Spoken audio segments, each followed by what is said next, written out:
Hello, it's Gary H. CutNut again. And how did I get my nickname, my AKA? CutNut, I got it because I'm a nut about the way diamonds are cut.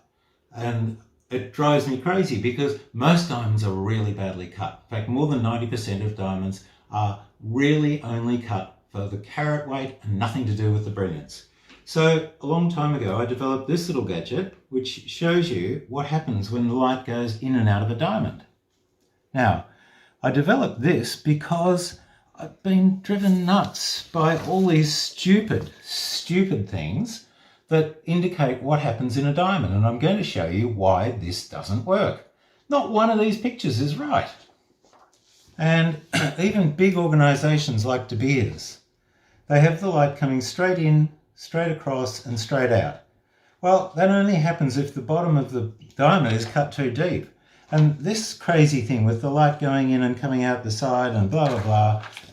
And so one of the most successful branded round brilliant cut diamonds in the world, Hearts on Fire, absolute rubbish. Light coming in, bang, coming in through the table, going out through the pavilion. So now what I'm going to do is show you the same sort of demonstration that we've done with lots and lots of our customers, where we use an ideal scope and we look at the really well cut diamond and the really badly cut diamond. So one of these diamonds they're both 1 carat, but one of them looks like half a carat diamond, especially if you hold it under the counter out of the light and it just shrinks and disappears. That's another video of mine that you can see using an ideal scope. So back to this. If a diamond is cut too deep, right, the light that goes in the table comes straight out the table again. Can you see that? Now, unless you're a really bright spark, you're not going to see any light coming out of the table because the only light that's going in is coming from your head. Unless you're really bright, it's not going to be very bright at all. If the light goes in through the side of the diamond, then it comes out the back of the diamond, like on all those stupid little indication things that they use.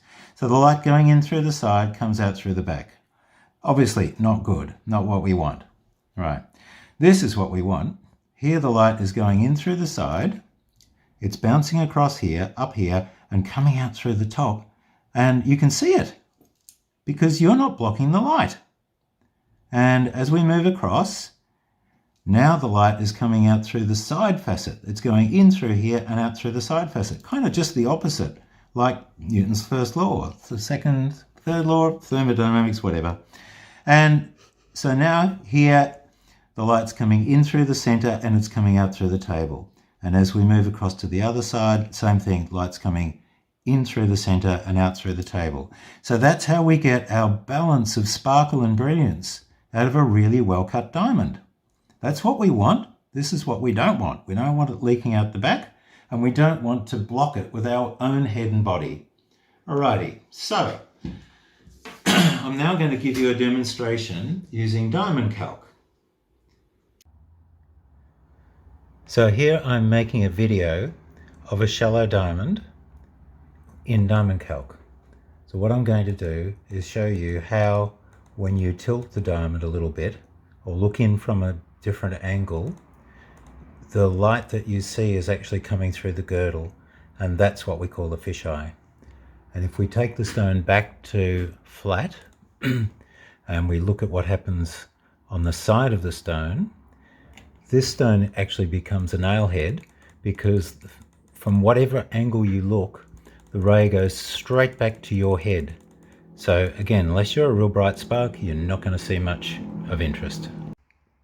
Now let's see what happens when we have a GIA triple excellent proportion with a deep pavilion that would get a lousy HCA score. Okay, we move the light across, everything's looking fantastic until we reach that death ring just inside the table that you see as a white zone in an ideal scope. And then everything's pretty good again until we get to another area where there's quite a lot of leakage at the back of the stone. So now let's look at what happens in a really nice stone. Okay, Telkowski, the default model in diamond calc. Lots and lots of strong light return, starting to see dispersion here and there. because it works in reverse too. And all the way across, no leakage until we get to around about here. Then there's going to be a tiny little bit of leakage, and then we get back to full light return right at the periphery of the diamond. So this is a diamond that would get a good looks like score because there isn't much going on leakage wise at the edge of that stone. If you like this stuff, please follow me on Facebook and YouTube, etc., and ask questions and make some comments, and I'll try and answer them if I can. And wow, fantastic, you got this far.